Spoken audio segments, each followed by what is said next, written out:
I'm your Gay Movie Geek, and here are my favourite Jennifer Lopez movies. The rom-com queen is adding another one to her resume with the release of Shotgun Wedding, but I thought I'd take a look back at some of my favourite performances and movies she's been in.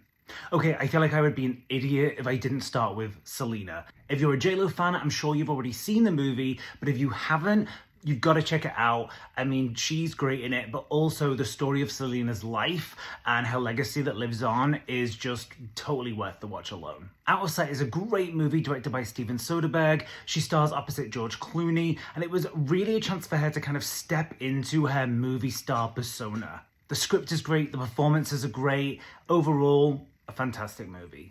I saw The Cell when I was a teenager, back when it was very first released, and it really shook me up. I mean, the storyline is a little bit preposterous, but it definitely puts a new spin on the serial killer, detective, cat and mouse game that we often see in movies. And some of the imagery in it is just like beautiful and terrifying at the same time.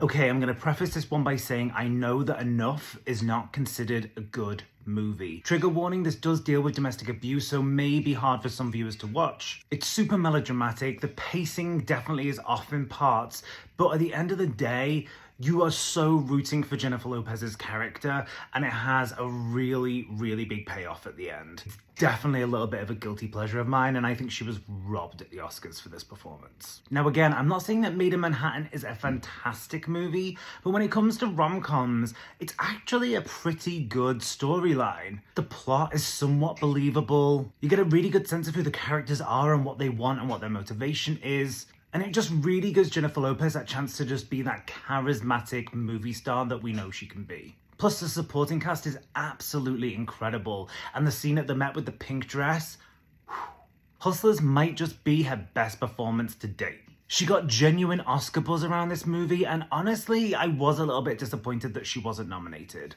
The character of Ramona is powerful, she's sexy, and yes, she kind of does some very, very questionable and illegal things, but she's not one note. She's a fully fleshed out character, and even though she does some bad things, you kind of